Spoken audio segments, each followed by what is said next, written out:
preps run out. You can prep and have millions of dollars and spend money all day. After the past, 3 or 4 years I've been prepping now, I spent a lot to prep up and store up food and get the water filtration. That's like a really big thing. So making sure you can purify your water, I think, is more important than even putting away food at first. So getting the Berkeys, the ProPure, or whatever gravity-fed system, or if you have another system in mind, clean your water so it's purified. Because boiling it's not enough. Boiling it doesn't get out the contaminants. And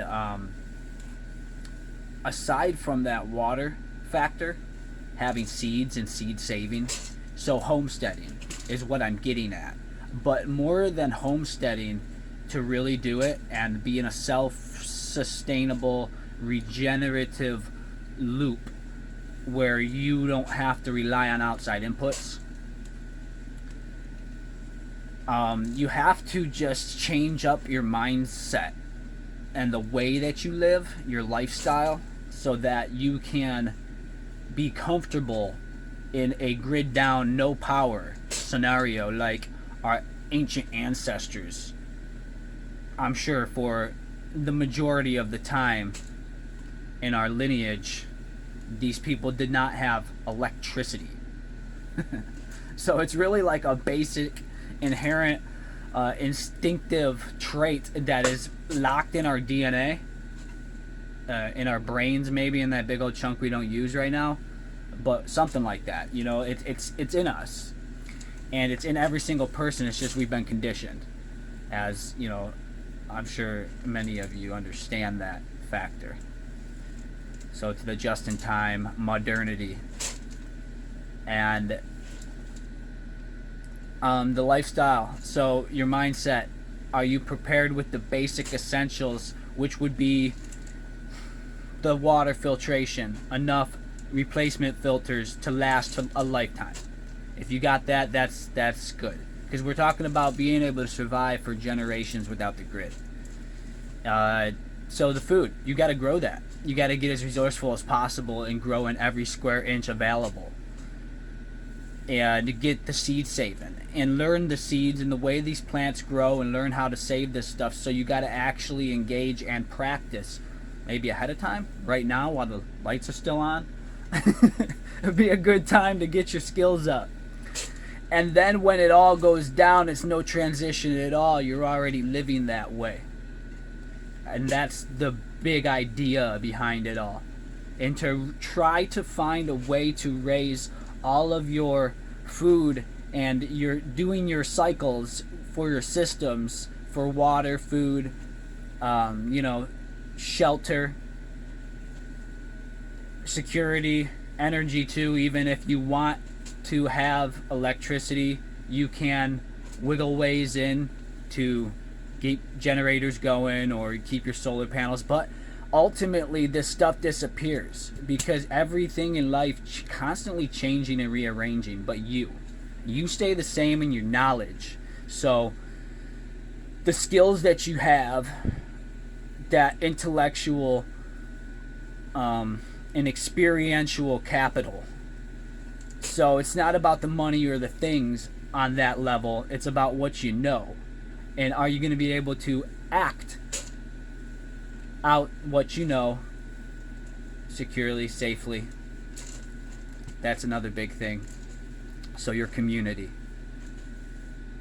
making sure that everyone in the community has a reason to live and mutual assurance that we're not going to turn on each other because we are in a way we need each other. Make sure there's that need there for each other so that the community stays strong and everybody's producing and wanting to be happy and healthy. So even putting together care packages and giving your neighbor some seeds, and if you have extra abundance of water filtration, offer them something, things like that. And that can be every bit of what they need to just keep their spirits up and build your community, and then teach them the skills you know. And then you survive for generations without the grid because it's in your mind. So the systems. Let's get back to that. What systems do we rely on with this modern grid? We rely on the electrical, we rely on the food, pretty much basically everything. I mean, where do you live, and if your taxes aren't paid, are they coming to kick you out? But does that matter when the grid goes down? It's hard to say. So you have to be resilient and be able to adapt on the go and on the fly. And that brings me back to thinking, what if you get kicked out or pushed out of your home real quick by some marauders or the government troops or jackboots are trying to kick down your door? Well, you got to have that experience and, you know, that intellect to be able to rebuild wherever it is you go. Have some cash spots too, you know, a few buckets buried in the ground in a few different spots with some critical supplies like the filtration, the water filtration and seeds, and maybe a little food stash and some protection and a little extra freedom seeds, a couple thermal blankets, maybe a hatchet, a knife, lighter. But I guess the overall theme here is surviving for generations without the grid. And that's a big overlook that a lot of preppers don't mention, is that, dude, your preps run out. And they run out. We're prepped up. Okay, I'm prepped up for a few years probably.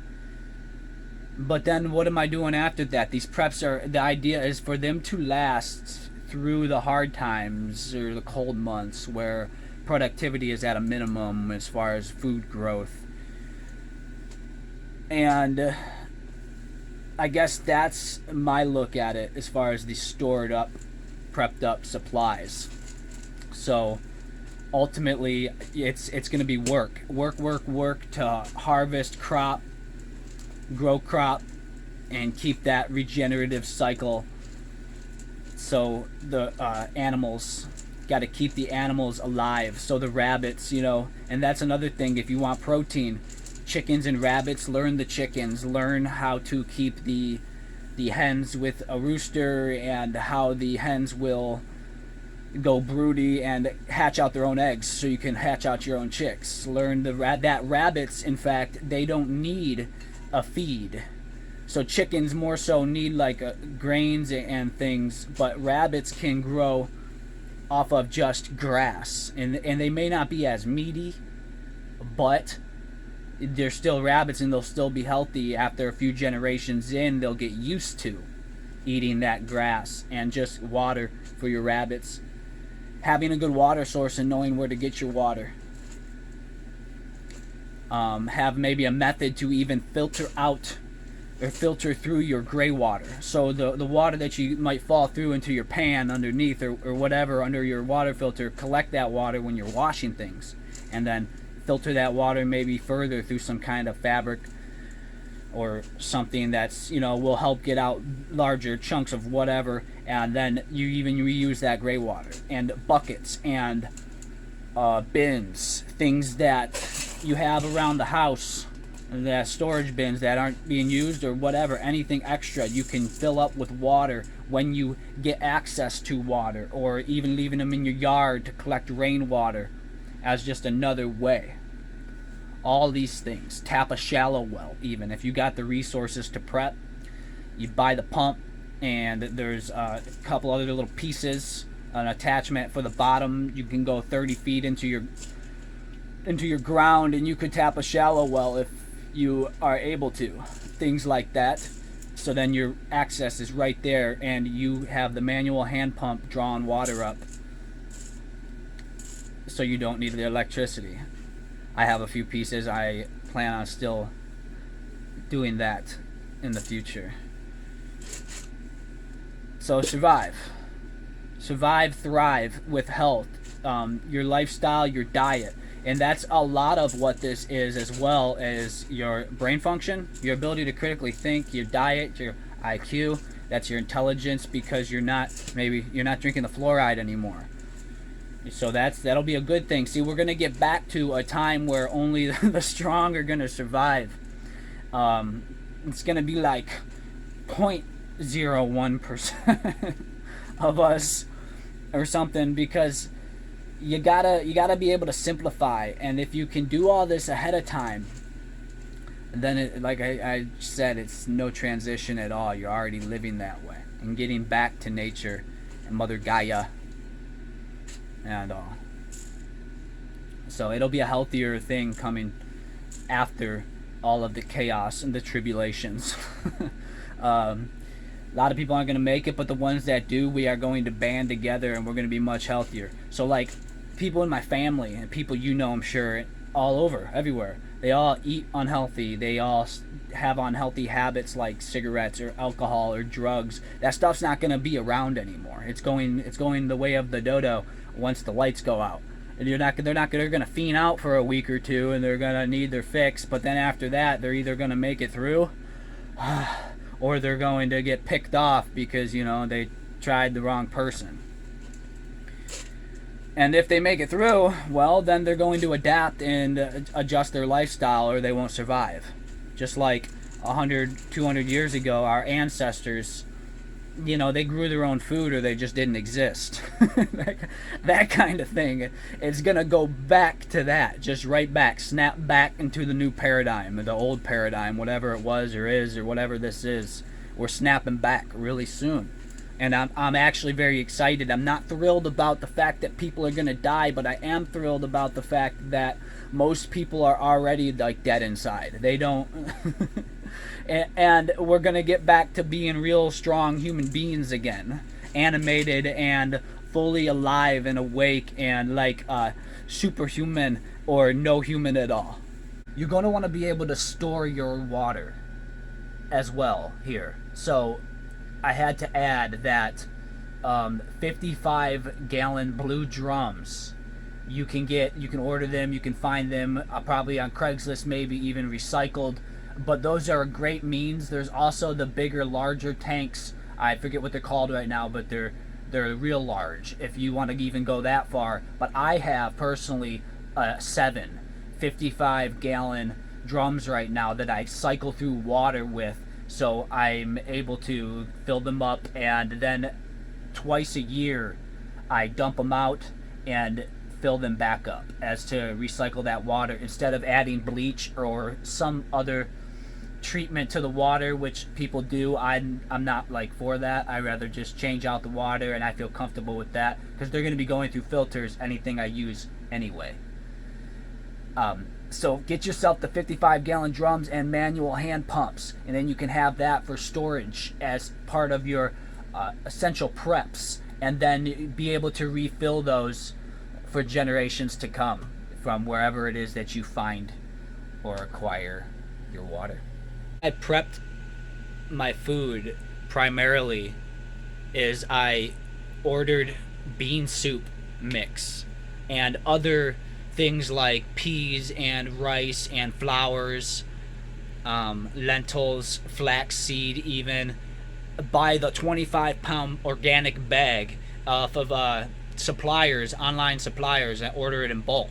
And then I brought it and I sealed it up in Mylar bags in 5-gallon buckets, and I got a ton of that. And I eat the bean soup and I eat the flour, and I'm incorporating all that into my diet, and I simplify my diet to be essential and whole and organic, so that, and simplified so that I'm eating what I prep and prepping what I eat. So bean soup mix I found is fantastic, and the site was Sun Organics Farm, and the flour I got there too, but I also ordered that other places, salt and pepper and oil and honey, and coconut oil is a good one, and essential nutrition, some maybe ascorbic acid I'm looking at right now, and that's vitamin C, because maybe you don't have fruit all winter